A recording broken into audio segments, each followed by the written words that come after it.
Alors, Matarali, lorsque vous voyez ces images, qu'est-ce que cela vous inspire, hein? Alors c'est sûr, on voit tout de suite que c'était une autre époque et ça fait plaisir en fait de voir ces images d'archives. On voit toute l'évolution de l'élection jusqu'à aujourd'hui. Alors, en Et inscrivant son nom au palmarès au bas de ces plus belles femmes de Tahiti, on oublie le côté national. Quel conseil est-ce que vous adresserez à celle qui va vous succéder?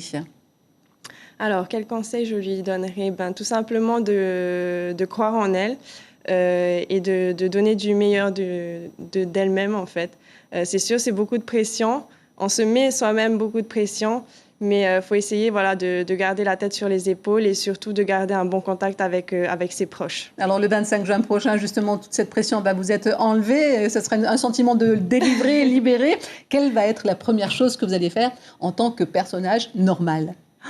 La première chose que je vais faire, je ne sais pas trop, mais c'est sûr que ça va être quand même une sorte de délivrance à la fois, mais aussi un petit déchirement au cœur. Hein. C'est toujours un peu triste voilà, de laisser la place à une nouvelle jeune fille. Mais en tout cas, j'ai passé deux très belles années de règne et je ne regrette rien. Regrettez rien. Est-ce que vous avez un événement particulier qui vous aura marqué?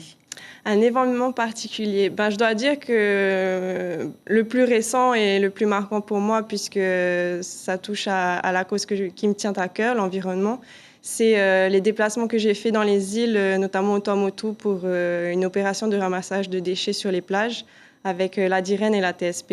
Ces voyages m'ont beaucoup marqué puisqu'ils m'ont permis d'aller rencontrer un peu la population justement de ces îles éloignées que je n'ai pas forcément l'occasion de voir sur Tahiti. Matarali Bousquet, merci infiniment pour votre générosité, merci infiniment pour votre beauté. Merci beaucoup. Maruru.